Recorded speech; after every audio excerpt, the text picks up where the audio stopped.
اور 11ویں شریف تو بڑی دھوم دھام سے بہت سارے لوگوں کو کھلاتا، پورے گاؤں والوں کو، سب کھاتے تھے۔ میں آپ کو بتا رہا ہوں یہ چند سالوں پہلے کی بات ہے۔ اب اس شخص کی ایک خواہش یہ تھی کہ بہت سارے لوگ آتے بھی جاتے ہیں میرے پاس، میں یہ اپنی تعریف کے لیے نہیں کہہ رہا، میں آپ کو ایک مثال دے رہا ہوں۔ میرے پاس ایک سال دعوت آئی اور کہا کہ مجھے آپ کو میرے ہاں آنا ہے، فلاں دن ہے۔ مجھے تو اس بات کا علم نہیں تھا کہ کیا کیا ہوتا ہے، میں نے قبول کر لیا۔ پھر وقت قریب آتے آتے مجھے بہت ساری چیزیں معلوم ہوئی، اور اتنی سخت چیزیں تھیں کہ جس کی اصلاح بہت ضروری ہے۔ میرے عزیزو، سلطان الاولیاء غوث العظم دستگیر رضی اللہ تعالیٰ عنہ کا ماہ مبارکہ چل رہا ہے۔ 2 باتیں عرض کروں گا۔ میں آج آپ کے درمیان صرف اور صرف برکت حاصل کرنے کے لیے آیا ہوں، کافی دن ہو گئے تھے۔ 2 چیزیں مشہور ہیں غوث پاک کی زندگی کے واقعات میں، بہت سارے ہیں، کرامات بہت سارے ہیں، اس میں سے 2 میں آپ کے سامنے رکھتا ہوں۔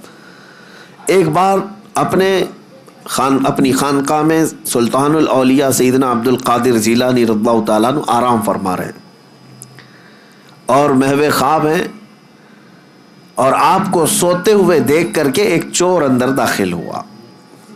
مشہور ہے، اس چیز کو آپ نے سنا ہے۔ وہ چور آپ کا جبہ چرانے آیا تھا۔ سنا ہے کہ غوث پاک کا جبہ بڑا قیمتی ہوتا تھا، ایک بار چوری کر لے تو پھر پوری زندگی اس کی چل پڑے، کافی قیمتی ہوتا تھا۔ تو چور اندر داخل ہوا، ابھی وہ جبہ ہاتھ میں اٹھایا ہی تھا کہ دروازے پر دستک ہو گئی۔ تو غوث پاک رضی اللہ تعالیٰ عنہ نے آنکھیں کھولے بغیر کہا آ جائیے اندر۔ دروازہ کھولا، اندر آئے ایک صاحب۔ وہ کون تھے؟ حضرت خضر علیہ السلام تھے۔ حضرت خضر علیہ السلام آئے اور کہا سیدی، کس سے؟ حضرت شیخ عبد القادر جیلانی رضی اللہ تعالیٰ عنہ سے کہا بصرہ کے یا کسی شہر کے قطب کا انتقال ہو گیا، وہاں پر قطب اب کون ہوگا؟ یہ تعینات جو ہوتے ہیں، ہر شہر میں ایک قطب ہوتا ہے اللہ کا، ایک ولی ہوتا ہے۔ یہ غوث العظم دستگیر رضی اللہ تعالیٰ عنہ کے زمانے میں تصرف اللہ نے ان کو عطا کیا تھا۔ حضرت خضر علیہ السلام ان سے پوچھتے ہیں کہ اس شہر کا قطب کون ہوگا؟ غوث پاک رحمۃ اللہ تعالیٰ علیہ آنکھیں کھولے بغیر کہتے ہیں وہ دروازے کے پیچھے کھڑے، انہیں لے جائیے۔ جو جبہ ہاتھ میں پکڑے ہوئے کھڑا تھا کہ اب پکڑا جاؤں، اب پکڑا جاؤں، اب پکڑا جاؤں گا، اور آنکھیں کھولے بغیر پیران پیر نے کہا وہ دروازے کے پیچھے جو کھڑے ان کو لے جائیے۔ حضرت خضر علیہ السلام نے دروازہ کھینچا تو دیکھا ایک سادہ سا آدمی ہے، جبہ ہاتھ میں اٹھایا ہوا ہے اور تھر تھر کانپ رہا ہے۔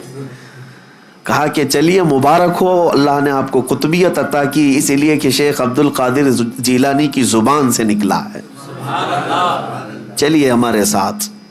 اب وہ شخص حیرت میں تھا کہ میرے ساتھ کہیں کوئی مذاق نہ ہو رہا، اور وہ دوڑتے ہوئے پھر غوث پاک کے قدموں میں آیا، کہا روتے ہوئے مجھے معاف کریں، مجھے معاف کریں، کیا یہ میرے ساتھ کوئی مذاق تو نہیں؟ غوث پاک رضی اللہ تعالیٰ عنہ نے فرمایا شیخ عبد القادر جیلانی کو اللہ نے یہ طاقت عطا کی ہے کہ وہ جو زبان سے نکالے اللہ اس کو پورا کر کے رہتا ہے۔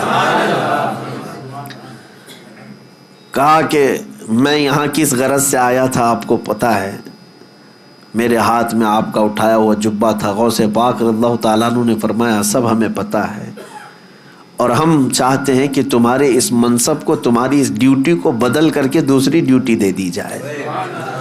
اب یہ واقعہ تو ہم نے سنا، کئی مرتبہ سنا، لیکن ایک بزرگ سے میں نے سنا، اور انہوں نے یہ بیان فرمایا اور کہا کہ بیٹا آپ جانتے ہو چوری کرنے والے کو تو سزا دی جاتی ہے، اسلام سزا دیتا ہے، اور یہاں وہ جبہ ہاتھ میں لے کر چرایا ہوا آدمی رنگے ہاتھوں پکڑا گیا، سزا دیتے ہاتھ کاٹتے، اور اس کو بجائے اس کے کہ صرف معاف کر کے چھوڑتے پھر قطبیت کا مقام بھی دے دیا۔ یہ سوال جب آتا ہے ذہن میں تو پھر اس بزرگ نے فرمایا کہ بات در حقیقت یہ ہے کہ اللہ کریم بھی نسبتیں دیکھتا ہے. وہ چور چوری تو کیا تھا لیکن ہاتھ میں دامن کس کا تھا؟ ہاتھ میں کیا تھا؟ غوث پاک کا جبہ تھا. جبہ جو پکڑا تھا یہ نسبت نے اس کو، اس صحبت نے اس کو مقام قطبیت تک پہنچا دیا. اب میں آپ سے کہتا ہوں کہ غوث پاک کا جبہ پکڑے تو قطبیت کے مقام پر پہنچے، اور جو رسول اللہ کے قدموں پر جان دے اسے رب ذوالجلال غوثیت کے مقام پر پہنچاتا ہے. ایک بات یاد رکھیں، نبی پاک صلی اللہ علیہ وسلم پر جو صحابہ نے اپنی جانیں دی ہیں حضور اکرم صلی اللہ تعالیٰ علیہ وسلم کی محبت میں، غوث، قطب، ابدال، نجبہ، شرفا کوئی وہاں تک نہیں پہنچ سکتے جہاں رسول اللہ کے صحابہ پہنچے. کیوں؟ صحبت کا اثر ہے، صحبت کا اثر ہے. اسی لیے صحبت چن کر کے اختیار کرو، کہیں ایسا نہ ہو کہ بعد میں پچھتانا پڑے. ہم نے تو پولیس کو بھی دیکھا ہے، خواہ کچھ لوگوں کو اٹھاتے ہیں اور لے جاتے ہیں پکڑ کر کے. کیا قصور ہے بھائی اس کا؟ کہا فلاں نشیڑی کے ساتھ تو یہ بھی کانٹیکٹ میں تھا. کانٹیکٹ میں تو تھا ہی، ہم اس کو تلاشی لیں گے، کہیں اس کا بھی جرم نکل گیا تو وہی سزا اس کی بھی ہوگی. ابھی تو شک میں اٹھائے ہیں. میرے عزیزو، حال تو اب یہ ہے کہ اگر غلط لوگوں کا فون بھی 2-3 بار ہمارے فون پہ آ گیا تو بھی آپ اندر جا سکتے ہیں. یہ صحبت کا اثر آپ دیکھو. دنیا میں جب آپ کو پکڑا سکتا ہے تو پھر آخرت میں کس قدر سخت ہوگا اندازہ کرو میرے عزیزو. اس لیے اپنی صحبت کو پاک رکھو، اپنی صحبت کو پاک رکھو. ایسا نہیں ہے، بعض لوگ یہ کہتے ہیں کہ ہم تو اس میں کچھ حصہ نہیں لیتے. میں سب کی بات نہیں کر رہا، اب صحبت کے لیے بعض تفریق بھی میں آپ کو بتا دوں. عوام الناس، آپ لوگوں کے لیے یہ ضروری ہے کہ اپنی صحبت کا انتخاب خوب اچھا رکھو، اپنی اولاد کے لیے بھی. اب رہی بات علماء صالحین، علماء ہیں، مبلغین ہیں، دعات ہیں، ان کا کام کیا ہے؟ لوگوں کی اصلاح کرنا. مثال کے طور پر اگر ہم چند نشہ خور لوگوں کے درمیان اگر بیٹھے ہیں تو اس کا مطلب یہ نہیں کہ ہم ان کی صحبت حاصل کر رہے ہیں. ہم یہ چاہتے ہیں کہ ہماری چھاپ ان کے دل پر ڈالی جائے. تو یہ صرف علماء، دعات، مبلغین کا کام ہے. جیسے ڈاکٹر مریضوں کے بیچ میں رہتا ہے تو بیماری نہیں لیتا بلکہ ان کی بیماری کو دور کرتا ہے. لیکن عوام الناس، عام لوگ اگر بیماروں کے ساتھ رہنے لگے تو پھر یہ کہا جائے گا کہ یہ بیماری یہ بھی لے لے گا، یہ کہا جاتا ہے. لہٰذا ایک واقعہ تو غوث پاک کا میں نے بتایا کہ چور بھی مقام قطبیت پر پہنچ گیا. وجہ کیا تھی؟ دامن ہاتھ میں کس کا تھا؟ غوث اعظم کا تھا. اسی لیے جمیل قادری رحمۃ اللہ تعالی علیہ یوں فرماتے ہیں، عزیزو کر چکو تیار جب میرے جنازے کو، تو لکھ دینا کفن پر نام والا غوث اعظم کا. اب دوسری بات، بغداد مقدسہ میں جو ایک واقعہ مشہور ہے کہ حضرت شیخ احمد جام اپنی شیر کی سواری کرتے ہوئے بغداد کے کسی بھی محلے میں جاتے تو اس محلے والے ایک گائے ان کے شیر کو قربان کر دیا کرتے تھے. وہ غوث پاک کے محلے میں آئے اور بولا کہ جاؤ شیخ عبد القادر جیلانی کی خانقاہ سے بھی ایک گائے ہمارے شیر کے لیے لے آؤ. غوث پاک نے منع نہیں فرمایا، اپنے خادم سے کہا لے جاؤ لنگر خانے سے جو گائے ہوگی. لے کر کے گئے، لیکن وہاں پر ہڈیاں کھا کر پلنے والا ایک کتا، پالا ہوا نہیں پلا ہوا، دونوں میں بہت فرق ہے. پالا ہوا نہیں، خود سے پلا ہوا کتا نکلا ساتھ میں، اسے کسی نے ٹرین کر کے بھیجا نہیں تھا. اسی لیے میں نے لفظ میں ہی کہا کہ پالا ہوا نہیں ہے، پلا ہوا. اور غوث پاک رضی اللہ تعالیٰ عنہ کے آستانے سے جب وہ گائے شیر کے قریب پہنچی تو شیر بھوکا جھپٹا مارنے ہی والا تھا کہ یہ کتا اس پر جھپٹا مارا اور دم زدن میں شیر کو چیر کر کے رکھ دیا. یہ شاید واقعہ ایسا پہلا ہوگا کہ ایک کمزور کتا جنگل کے راجا پر بھاری ہو گیا ہو. اب تک ہم سنتے یہی آئے تھے کہ جانوروں میں شیر جو ہے راجا ہوتا ہے، لیکن یہاں راجا کا باجا ختم ہو گیا. کیوں؟ غوث پاک رضی اللہ تعالیٰ عنہ کے محلے میں آیا اور کتا جو ہے شیر کو پھاڑ کر 2 ٹکڑوں میں بدل دیا. دنیا نے اس منظر کو دیکھا اور اعلیٰ حضرت نے فرمایا کیا دبے جس پہ حمایت کا ہو پنجہ تیرا. شیر کو خاطر میں لاتا نہیں کتا تیرا. اب یہاں پر مسئلہ یہ ہے شیر شیر ہی تھا وہ اور کتا کتا ہی تھا. اور اصول آج بھی وہی ہے کہ شیر ہی بھاری ہوتا ہے، لیکن یہ اصول اس جگہ ٹوٹ جاتا ہے جہاں کتے کی نسبت دربار غوث سے ہو جائے. اب میں آپ کو یہ کہتا ہوں کہ کتا ہے، کتے پالنے کی ہمارے ہاں شریعت میں اس کا حکم نہیں ہے. بعض مقامات ایسے ہیں جیسے کھیتی باڑی یا حفاظت کے لیے ان کو شریعت نے مستثنا رکھا ہے. جس جانور کو ہم پالتے بھی نہیں، خود سے گھروں کے پاس بیٹھ کر پل جاتا ہو، اس کتے کا حال یہ ہے کہ دربار غوث کے سائے میں بیٹھا کرتا تھا، غوث پاک کے آستانے کے سائے میں بیٹھا کرتا تھا. اور طاقت کا حال یہ ہے کہ جنگل کے راجا کو بھی پھاڑ کے رکھ سکتا ہے. یہ صحبت کا اثر ہے، یہ صحبت کا اثر ہے. اب دوسری بات میری یہ توجہ سے سنو، دوسری بات یہ سنو کہ غوث پاک کے دسترخوان پر پڑے ہوئے ٹکڑے یا پھینکے ہوئے ٹکڑے کھا کر پالا ہوا نہیں بلکہ پلا ہوا کتا شیر پر بھاری ہو سکتا ہے. اب سوچو کہ غوث پاک نے جس کو پالا ہو، پلا ہوا نہیں بلکہ غوث پاک کے ہاں پالا ہوا، اور وہ بھی کتا نہیں، کوئی وقت کا عالم دین ہو تو پھر وہ اپنے زمانے کا مجدد اعظم بن جاتا ہے. اعلیٰ حضرت فاضل بریلوی رحمۃ اللہ علیہ پھر اس کو یوں کہتے ہیں. میں یہ مثال اس لیے دے رہا ہوں کہ اعلیٰ حضرت امام اہل سنت اپنے آپ کو کہتے ہیں کہ میں غوث اعظم کا وہاں پر دربار کا کتا ہوں، بلکہ وہ پلا ہوا نہیں پالا ہوا. اور جس کو غوث پاک کی نسبت حاصل ہو، عنایت حاصل ہو، پھر وہ کہتے ہیں اعلیٰ حضرت اپنی قسمت پر کہتے ہیں کہ میری قسمت کی قسم کھائیں سگانے بغداد، بغداد کے کتے میری قسمت کی قسم کھائیں گے. اعلیٰ حضرت فرماتے کیوں؟ ہند میں رہ کے بھی دیتا رہوں پہرا تیرا، ہند میں رہ کے بھی دیتا رہوں پہرا تیرا. اور اعلیٰ حضرت اسی نسبت اور اسی صحبت کے بارے میں کہتے ہیں یا سیدی عبد القادر جیلانی غوث اعظم، تجھ سے در سے سگ اور سگ سے ہے مجھ کو نسبت. غوث پاک سے ان کے دروازے کو نسبت ہے، ان کے دروازے سے کتے کو نسبت ہے، اور کتے سے اعلیٰ حضرت کہتے ہیں مجھے نسبت ہے. میری گردن میں بھی ہے دور کا ڈورا تیرا، اور جس کی گردن میں پٹا ہو تو اس کو میونسپلٹی والے اٹھاتے نہیں ہیں. کیوں؟ کسی کا پالا ہوا ہے. اس نشانی کے جو سگ ہیں نہیں مارے جاتے.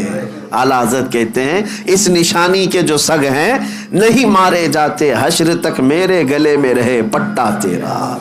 ہم بھی دعا یہی کرتے ہیں کہ سرکار غوث پاک کی نسبت آخری سانس تک ہمارے ساتھ برقرار رہے، قائم و دائم رہے. میرے عزیزو، خلاصہ کلام یہی ہے کہ صحبت دیکھو. قرآن کی آیت میں نے پڑھی یا ایھا الذین آمنوا اتقوا اللہ وکونوا مع الصادقین. اے ایمان والو اللہ سے ڈرو اور سچے بندوں کے ساتھ ہو جاؤ، سچوں کے ساتھ ہو جاؤ، ورنہ بروں کے ساتھ جب آفت آتی ہے تو تم بھی اس میں پس جاؤ گے. یہاں تک کہ فرمایا گیا کہ جس جگہ جوا کھیلا جاتا ہے، جگہ کا کیا قصور ہے؟ کھیلنے والوں کا قصور ہے نا، جس جگہ. لیکن فرمایا گیا کہ اس جگہ سے 40 دن کے لیے برکتیں ختم ہو جاتی ہیں. ایک بار اگر کسی نے کسی جگہ پر کھیلا ہو تو آپ اندازہ کریں جگہ کے اوپر کیوں اثر پڑا اس کا. اس لیے کہ برے وہاں پر کھڑے تھے تو جگہ کے اوپر بھی اثر پڑ جاتا ہے. اسے اندازہ کریں آپ، جو چیز جہاں کھڑی ہوتی ہے یا ہر چیز کا اثر ہے دنیا میں، ہر چیز کا اثر ہے. اس لیے اپنی صحبتوں کو پاک رکھو. خاص طور پر نوجوانوں سے میں گزارش کرتا ہوں. اور اگر تم نے آج سے اس بات کا خیال رکھنا شروع کیا کہ تمہاری سنگت، تمہاری صحبت کیسی ہونی چاہیے، تو پھر یہ چین جب بن جائے گی تو دیکھنا وہ جو راستہ بھٹک چکے انشاءاللہ وہ تمہیں دیکھ کر سیدھے راستے پر آ جائیں گے. وہ خود بھی آ جائیں گے. کیوں؟ لیکن ہوتا کیا ہے یہاں پر جو بگڑ گیا ہے، ہم یہ سوچتے ہیں کہ دوست ہے نا پرانا، تو اس کو اس کی غلطی کا کبھی احساس ہی نہیں ہوتا. تم اس کی دوستی میں ویسے ہی لگے رہتے ہو. سارے دوست تو ویسے ہی اچھے اس سے ملتے جلتے رہتے ہیں، اس کو کبھی احساس نہیں ہوتا. لیکن سارے دوستوں نے اگر اس کو چھوڑ دیا اچانک کہ تو شراب کیوں پی رہا ہے، تو نشہ کیوں کر رہا ہے، تو زنا پر کیوں گیا تھا، تو سود کا کاروبار کیوں کر رہا ہے، اگر دوستوں نے اسے چھوڑ دیا تو اسے اسی دن احساس ہونے لگ جائے گا کہ میں کچھ غلط کر رہا ہوں جس کی وجہ سے میرے ساتھیوں نے مجھے چھوڑ دیا ہے. تمہارا چھوڑنا اس لیے نہیں کہ اس کو تنہا کرنا ہے، بلکہ تمہارا چھوڑنا اس کی اصلاح کے لیے ہے. اور جس دن اسے احساس ہو جائے گا وہ بدل لے گا اپنے آپ کو، بدل لے گا اپنے آپ کو. میرے عزیزوں، میں آپ کو بتاؤں، میں کسی کا نام نہیں ذکر کرتا کہ کہیں، اس لیے کہ ہماری باتیں بہت ساری وائرل ہو جاتی ہیں، ادھر سے ادھر لوگ چپکا دیتے ہیں. پھر ایک صاحب وہ کچھ غلطیوں میں مصروف تھے، بڑی عمر ہو گئی، 40 سال کے اوپر کی عمر، لیکن مال بے حساب ہونے کی وجہ سے غلط سنگت یا غلط صحبت، اور بسا اوقات ایسا کہ کفر و شرک کے معاملات بھی زندگی میں آ گئے. غلط کام تو کر ہی رہا تھا. اتفاق ایسا تھا کہ بہت سارے لوگ اس کے ہاں آنا جانا ویسے ہی رکھتے، باقی اس کی بہت ساری اچھائیاں بھی تھیں.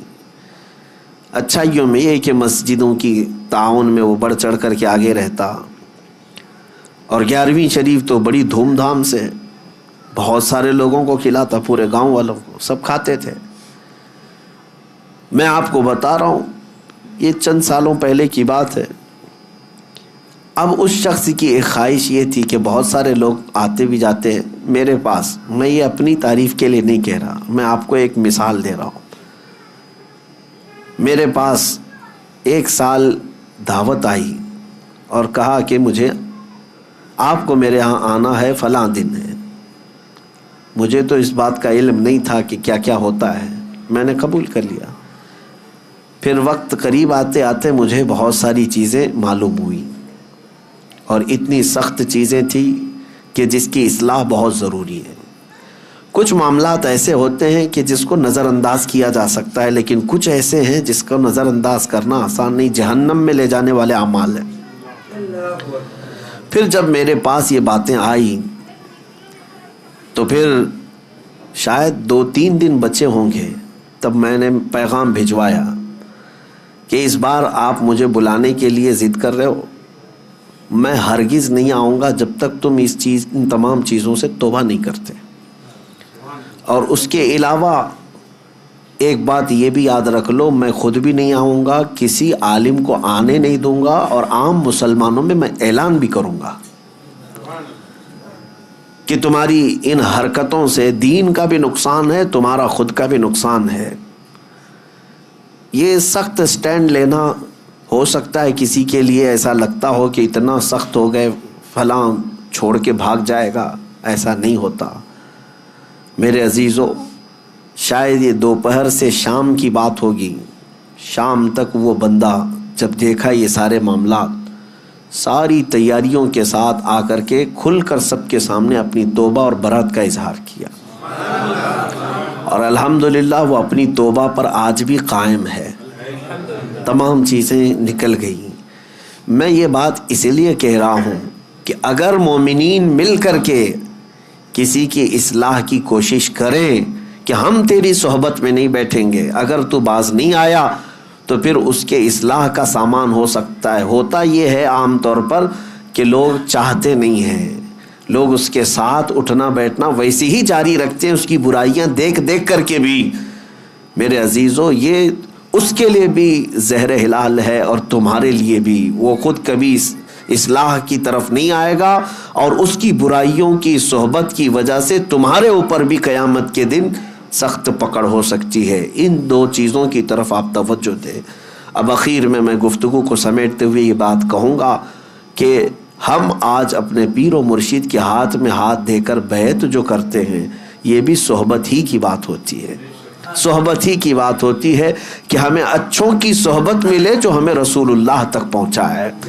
اور اب دعا یہ کرتا ہوں اللہ کریم کی بارگاہ میں جو اعلیٰ حضرت نے دعا کیا تھا. اعلیٰ حضرت نے کیا دعا کیا تھا؟ قادری کر، قادری رکھ، قادریوں میں اٹھا. یہ دعا بھی صحبت ہی بتاتی ہے، صحبت ہی بتاتی ہے.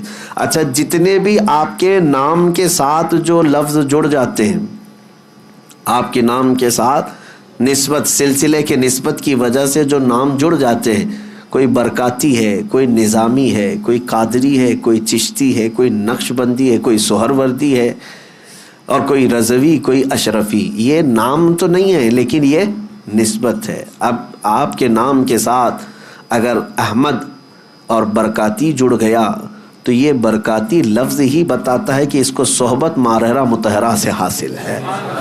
قادری اگر آپ کے نام کے ساتھ جڑا ہے تو یہ لفظ بتائے گا کہ اس کی صحبت بغداد سے جڑی ہوئی ہے. چشتی اگر کسی کے نام کے ساتھ جڑا ہے تو یہ بتاتا ہے کہ غریب نواز کی صحبت میں جانے والا بندہ ہے، ان کی صحبت کا طالب ہے. اس لیے اپنے ناموں کے ساتھ یہ نسبتیں لگاتے ہیں. دنیا والے اپنے اپنے دوسرے بزنس کے نسبتوں پر فخر کرتے ہوں گے کہ اپنے ناموں کے ساتھ کسی عہدے کی نسبت لگا کر کے، لیکن اعلیٰ حضرت جس پر فخر کرتے تھے وہ قادری نسبت پر فخر کرتے تھے. علامہ، مولانا، مفتی، الحاج، قاری، حافظ، یہ سب ہو سکتا ہے منصب ہوں، عہدے ہوں، لیکن اعلیٰ حضرت اپنے لیے جو لکھتے تھے فقیر قادری. جہاں پر بھی آپ دیکھیں گے اعلیٰ حضرت کیا لکھتے تھے؟ فقیر قادری. یعنی اپنے آپ کو فقیر بھی لکھتے تھے اور نسبت میں قادری لکھا کرتے تھے. اسی لیے انہوں نے دعا بھی یہی کی، قادری کر، قادری رکھ، اور قادریوں میں اٹھا. قیامت کے دن بھی انہی صحبتوں میں مولا ہمارا حشر فرمائے. قدر عبد القادر قدرت نما کے واسطے. اے ایمان والو، اللہ سے ڈرو اور اس کے سچے بندوں کے ساتھ ہو جاؤ. صحبت طالع ترا طالع کنت، صحبت صالح ترا صالح کنت. فارسی میں کہا گیا ہے اچھے کی صحبت تجھے اچھا بنا دیتی ہے اور برے کی صحبت تجھے برا بنا دیتی ہے. صحبت کا بہت بڑا اثر ہے. نبی کریم صلی اللہ تعالیٰ علیہ وسلم ارشاد فرماتے ہیں کہ اچھوں کے ساتھ بیٹھنے والے اور بروں کے ساتھ بیٹھنے والے کی مثال ایسی ہی ہے جیسے کوئی عطر کی دکان میں جا کر آیا، عطر نہیں لگایا لیکن دکان میں جا کر کے آیا ہے تو اس کے کپڑے خوشبو سے مہکنے لگ جاتے ہیں. عطر نہ بھی لگائے، یہ اچھی صحبت کی علامت ہے. اچھوں کے ساتھ بیٹھے گا، اگرچہ وہاں کوئی حصہ بھی نہ لیا لیکن اس صحبت کی خوشبو اس کے جسم میں آنے لگ جائے گی. اور بروں کی صحبت میں بیٹھنے کا اثر یہ ہوتا ہے جیسے کوئلے کی کان میں جا کے آیا یا کوئلے کی دکان میں جا کر آیا، کام کچھ بھی نہیں کیا لیکن کالک لگ گئی. کپڑے میلے ہو ہی جاتے ہیں، کام کچھ بھی نہ کرو لیکن کوئلے کی کالک لگ ہی جاتی ہے. اسی طرح کچھ لوگ برے لوگوں کی سنگت میں بیٹھتے ہیں اور کہتے ہیں میں تو نہیں کرتا، میں تو صرف ان کے ساتھ ایسے ہی بیٹھتا ہوں، بات چیت کرتا ہوں. نشہ تو وہ لوگ کرتے ہیں، نشہ وہ لوگ کرتے ہیں، چغلی وہ لوگ کرتے ہیں، اور بے حیائی کی باتیں وہ لوگ کرتے ہیں. میں تو ایسے ہی ٹائم پاس کرتا ہوں. تم کوئلے کی کان میں جا کر کے آ رہے ہو، تمہاری صحبت پر اثر ضرور پڑے گا. یہی قرآن پاک کا حکم کیا ہے؟ کونوا مع الصادقین، تم سچوں کے ساتھ ہو جاؤ. قیامت کے دن اللہ کریم فرماتا ہے کچھ لوگ ایسے ہوں گے صرف دوستی کی وجہ سے دوزخ میں جا رہے ہوں گے. 19ویں پارے کی شروع کی آیتیں ہیں. اللہ تعالیٰ فرماتا ہے کچھ لوگ پکار کر کہیں گے یا ویلتا لیتنی لم اتخذ فلانا خلیلا، اے کاش اگر میں فلاں کو دوست نہ بنایا ہوتا تو کتنا اچھا ہوتا. افسوس کر رہا ہوگا وہاں پر. لقد اضلنی عن الذکر، اس دوست نے ہی مجھے اللہ کے ذکر سے غافل کر دیا، گمراہ کر دیا. صحبت کا بہت بڑا اثر ہے، بہت بڑا اثر ہے. اسی لیے کہتے ہیں نا جیسی چھاؤں ویسا ہی وہ اس کی پرورش ہوتی ہے، اس کی نشو و نما ہوتی ہے. اور یہاں تک کہ یہ تو دنیا کی بات ہے، صحبت دیکھنا بہت ضروری ہے. آپ کسی جگہ گھر لے رہے ہیں تو خیال کرتے ہیں کہ آس پاس کیسے لوگ ہیں؟ خیال کرتے ہیں؟ کیونکہ تمہارا گھر وہاں ہے, تمہارے بیوی بچے رہنے والے ہیں, تم آس پڑوس کا ماحول دیکھتے ہو پھر گھر لیتے ہو. اور جس کو فرق نہیں پڑتا صحبت کا تو وہ تو کہیں کچرے میں بھی رہ جائے. لیکن صحبت کا اثر کتنا ہوتا ہے, اگر کسی بندے کو احساس ہے تو وہ بہت سوچ سمجھ کر کے اپنی نشست کا انتخاب کرتا ہے. جب آپ گھر لے رہے ہوں تب اس کا خیال رکھتے ہیں. جب آپ کہیں کسی جگہ پر بیٹھ رہے ہو تو اس بات کا بھی خیال رکھیں کہ آس پاس کون بیٹھا ہے. اور صحبت کا اثر میں آپ کو بتاؤں, آپ شراب نہیں پیتے لیکن شرابیوں کے بیچ میں ایک دن بیٹھے تھے تو آپ کے اوپر اس کی تہمت لگی جاتی ہے. شاید کرتا ہوگا, ان کے ساتھ بیٹھتا تو ہے. تہمت صرف صحبت کی وجہ سے لگی, آپ نے کیا کچھ نہیں. نشے کے اڈے پر بیٹھے ہوئے تھے, نشہ کیا نہیں لیکن تہمت لگ گئی کہ اس کو بھی شاید اس کی لت لگی ہوگی, کیونکہ اس کا اٹھنا بیٹھنا تو انہی لوگوں کے ساتھ ہے. کبھی آپ خیال کرتے ہیں کہ صحبت کا کتنا زیادہ اہتمام دنیا میں بھی ہوتا ہے. جب رشتے کی بات آتی ہے, لڑکی کی تو خوبصورتی اس کے گھر میں جا کر دیکھتے ہیں, لیکن لڑکے کے لیے جو سب سے پہلی چیز دیکھی جاتی ہے اس کی صحبت دیکھی جاتی ہے. یہی دیکھا جاتا ہے کہ وہ کن لوگوں کے ساتھ اٹھتا بیٹھتا ہے, اس کی دوستی یاری کس کے ساتھ. اسی پر لوگ اس کو پرکھ لیتے ہیں. اگر اس کی دوستی یاری اچھے لوگوں کے ساتھ ہے تو اس کا معیار بلند مانا جاتا ہے کہ نہیں اچھا لڑکا ہے, خود بھی پابند ہے اور اس کے دوستوں میں یاروں میں سب جو ہے پابند لوگ ہیں, نمازی لوگ ہیں, یہی کہا جاتا ہے, تعریف میں یہی کہا جاتا ہے. اور خود اچھا ہے لیکن اگر غلط سنگت میں رہتا ہو تو اس کے اوپر ایک دھبا لگ جاتا ہے اور یہی اس کے رشتے کو توڑنے کا سبب بن جاتا ہے. سب یہ کہتے ہیں نہیں اس کی تو سنگت بہت بری ہے, برے لوگوں کے ساتھ رہتا ہے. تو آپ اندازہ کریں کہ دنیا میں صحبت کا اتنا بڑا اثر ہے تو پھر آخرت میں اس کا بہت زیادہ اہتمام ہوگا, دیکھا جائے گا. حتیٰ کہ مرنے کے بعد نبی پاک صلی اللہ تعالیٰ علیہ وسلم نے یہ بھی ارشاد فرمایا, اپنی میتوں کو جب قبرستان میں دفن کرو تو اچھوں کے بغل میں دفن کرو. یا اپنے لیے تم دفن کی جگہ منتخب کرتے ہو, ویسے تو کسی کو خبر نہیں ہے کہ کون کہاں مرنے والا ہے, لیکن اگر اتفاق ایسا آیا یا وصیت کر رہے ہو تو ایسی جگہ دفن ہونے کی نصیحت کرو جہاں اللہ والے آرام کر رہے ہو. کیوں؟ صحبت کا اثر مرنے کے بعد بھی ہے, قبروں کے بعد بھی. میں مرشد گرامی حضور تاج الشریعہ رحمۃ اللہ تعالی علیہ کی وصیت کو بتاتا ہوں. آپ نے فرمایا تھا اپنی زندگی میں, اگر کہیں میرا انتقال ہو جائے سفر کے دوران تو وہیں کسی اللہ کے ولی کے آستانے پر یا کہیں قریب میں جگہ مل جائے مجھے دفن کر دینا. یہ نصیحت, یہ وصیت اپنی زندگی میں کیا تھا, جہاں کہیں اللہ والے ہوں وہاں پر ہمیں دفن کر دیں. میرے عزیزوں, آج ہم جو تمنا کرتے ہیں جنت البقیع میں سونے کی, اس کی وجہ بھی یہی ہے کہ 10,000 صحابہ وہاں آرام کر رہے ہیں. اولیاء کاملین, سلف صالحین, تابعین وہاں پر آرام فرما رہے ہیں. میری اس پوری گفتگو کا خلاصہ یہ ہے کہ آپ صحبت یہاں پر سب سے پہلے ڈھونڈو, کس کی صحبت میں رہنا چاہتے ہو. زندگی کے بہت مختصر دن ہیں, ظاہر سی بات ہے دھوپ میں چلنے والا چھاؤں ضرور ڈھونڈتا ہے. تو چھاؤں دیکھنے کے وقت یہ دیکھنا کہ کون سی چھاؤں لے رہے ہو, گدھے کی چھاؤں یا پھر کسی پھلدار پیڑ کے نیچے آنا پسند کرتے ہو. گدھا بھی کھڑا ہے, اس کی پرچھائیاں تو ہوتی ہیں. گدھا اگر کھڑا ہو تو اس کی پرچھائی تو پڑتی, وہاں پہ بھی چھاؤں ہے. اگر تم یہ سوچتے ہو دھوپ سے بچنے کے لیے یہ چھاؤں لے لوں تو تمہاری سوچ پر اور تمہارے انتخاب پر تو دنیا کہے گی.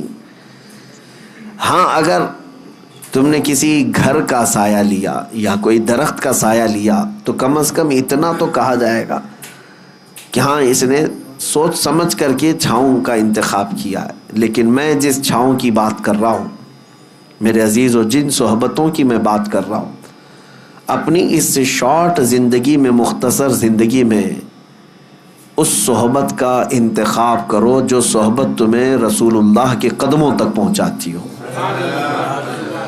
نبی پاک صلی اللہ تعالیٰ علیہ وسلم تک پہنچاتی ہو، اس صحبت کا انتخاب کرو۔ اور اسی لیے جانتے ہیں صوفیاء کرام نے پیر کا انتخاب کرنا، مرشد کون ہوتا ہے اس کے لیے بھی کیا رکھا ہے جانتے ہیں؟ ظاہر سی بات ہے، مرشد اور پیر ایک سایہ ہے جس کے سائے میں بیٹھ کر کے دل کو قرار آتا ہے، سکون آتا ہے۔ دنیا کی دھوپ، گناہوں کے جھمیلوں سے نکل کر کے جب اپنے مرشد کے سائے میں بیٹھے تو اس کو دل کا قرار آئے۔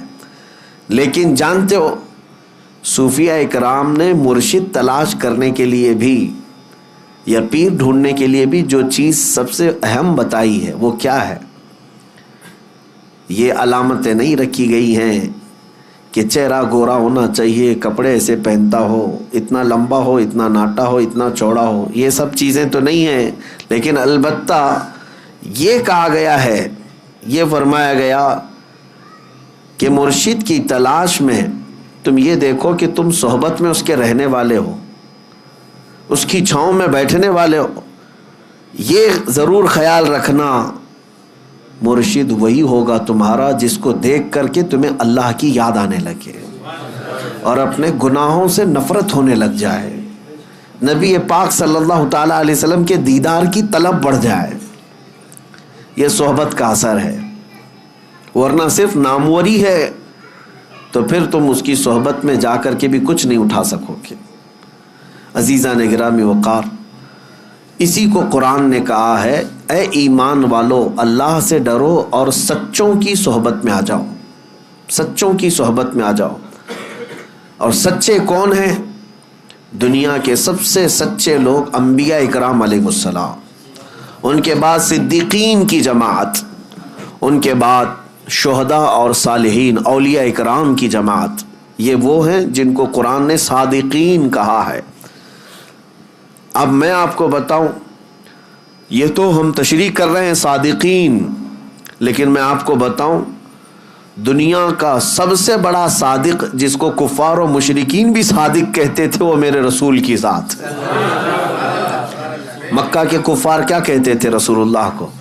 امین اور صادق ہی کہتے تھے۔ یعنی قرآن تو کہہ رہا ہے سچوں کی صحبت میں ہو جاؤ، میں کہتا ہوں پوری دنیا کا جس کے سچا ہونے پر اتفاق ہے اس کی صحبت کتنی اہمیت رکھتی ہے۔ اس رسول پاک صلی اللہ تعالیٰ علیہ وسلم کی صحبت میں آ جاؤ۔ اب بات آتی ہے رسول کی صحبت کیسے؟ اب اللہ کے رسول صلی اللہ تعالیٰ علیہ وسلم ہماری زندگی میں موجود نہیں ہے، وہ اپنی ظاہری حیات میں آج نہیں ہے، تو پھر رسول کی صحبت ہم کیسے اختیار کریں؟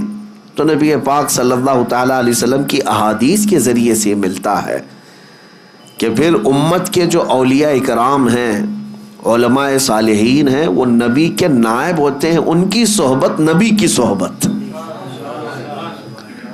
یہ جو چین ہے، یہ جو چین ہے اپنے مشائخ سے وابستہ رہنے کی، تو اگر کوئی اس کو دکان سمجھتا ہے تو وہ بے عقل اور بے وقوف ہے۔ علماء اور مشائخ سے جو عوام وابستہ ہے اس کی ایک وجہ یہی ہے کہ یہ رسول اللہ کی صحبت حاصل کرنا چاہتے ہیں۔ مجھے یہ بتاؤ اے میرے عزیزو، تمہیں سنتیں اگر سیکھنا ہے، نبی پاک صلی اللہ علیہ وسلم کی سیرت تمہیں جاننا ہے، یا اب تک تمہارے پاس معلومات آئی ہیں تو کس کے ذریعے سے آئی؟ علماء اکرام کے ذریعے سے آئی۔ تو رسول اللہ کے وہ نائب ہیں اور ان کی صحبت تمہارے لیے نبی کی صحبت ہے۔ اب سنو آگے کی بات، یہ تو میں تمہید کے طور پر آج عرض کیا، اور اب صحبت کا فائدہ بھی میں آپ کو بتاؤں۔ صحبت کا فائدہ، جس کی صحبت میں رہتے ہو ویسا ہی اثر بھی پیدا ہوتا ہے۔ ہاں، جس کی صحبت میں رہتے ہو ویسا ہی اثر پیدا ہوتا ہے۔ بلکہ تو یہ محاورہ مشہور ہے، خربوز کو دیکھ کر خربوز رنگ پکڑ لیتا ہے۔ ہاں، یعنی جو اناج ہے، جو نباتات ہے، اس میں اگر یہ اثر ہوتا ہے کہ ایک پھل دوسرے پھل کو دیکھ کر ویسی رنگ پکڑتا ہے تو پھر انسان تو انسان ہے، انسان فلیکسیبل ہے، یہ بہت جلدی اڈاپٹ کرتا ہے دوسری چیزیں. اسی لیے ہم نے دیکھا ہے شہروں کے بچے کیسے ہوتے ہیں، گاؤں کے بچے کیسے ہوتے ہیں، بہت فرق ہے. عرب کے بچے کیسے، امریکہ کے بچے کیسے. کیوں؟ بچے کیا ماں کے پیٹ سے سب سیکھ کر کے آئے؟ نہیں، یہ سارا ان کے اوپر صحبتوں کا اثر ہے. یہ جس سائے میں رہتے ہیں بچے وہی اڈاپٹ کرتے ہیں. اب ان بچوں کی بولی جیسے ہی زبان کھلتی ہے کون سی باتیں کرتے ہیں، کون سی باتیں کرتے ہیں؟ یہ آسمان سے کوئی زبان لے کر کے آئے؟ نہیں، یہ جس سائے کے اندر رہ رہے ہیں آپ کو جیسا بولتے ہوئے دیکھا ویسی ہی ان کی بھی زبان کھل گئی. وہی جملے، وہی الفاظ، وہی زبان. جس گھر میں گالی گلوچ ہو رہی تھی تو بچے کوئی اندازہ نہیں گالی گلوچ کیا ہوتی ہے، لیکن اس کو خیریت سمجھ کر کے گالی ہی دیتا ہے. کسی کو وش کرنے کے لیے بھی وہ گالی ہی دیتا ہے، کیونکہ اس نے ماحول ویسا حاصل کیا ہے. اور جن بچوں کے گھر دینی ماحول میں ڈھلے ہوئے ہیں ان بچوں کی زبان پر بھی اثر نظر آتا ہے. یہ تو ظاہری اثر ہوا، باطنی اثر بھی بہت بہت زیادہ ہوا کرتا ہے. جو جس کی صحبت میں رہتا ہے ویسا ہی رنگ پکڑتا ہے، ویسی رنگ پکڑتا ہے. میں آپ کو بتاؤں، سیدی اعلیٰ حضرت امام اہل سنت فاضل بریلوی رضی اللہ تعالیٰ جب مارحرہ مطہرہ تشریف لے گئے تھے اس وقت وہ جوان تھے، 20-22 سال کی عمر ہوگی، اور ان کے پیر و مرشد کی عمر 80 کے اوپر تھی، غالباً عمر زیادہ ہو چکی تھی. بیعت ہونے کے لیے گئے تھے اعلیٰ حضرت، اور مارحرہ کے اس بزرگ کے پاس جن کو خاتم الاکابر سید آل رسول احمدی مارحروی رحمۃ اللہ علیہ کہا جاتا ہے. اولیاء اکرام میں ایک سند ہے ان کی، حضرت سید آل رسول مارحروی کی. جب مارحرہ مطہرہ اعلیٰ حضرت گئے وہاں پر تو حال یہ تھا کہ سید آل رسول مارحروی رحمۃ اللہ علیہ مرید تو کرتے تھے لیکن خلافت کا معاملہ بہت الگ تھا. ہر کسی کو خلافت کا پٹا نہیں ڈال دیا جاتا تھا. کسی کو 10 سال 12 سال مجاہدے کرواتے وہاں خانقاہ میں رکھ کر پھر خلافت دیتے تھے.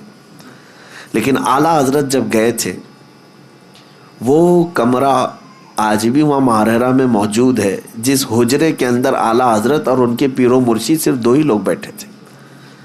بیعت کیے، مرید تو ہوئے، اور پیر و مرشد نے ساری خلافتیں اسی مجلس میں دی.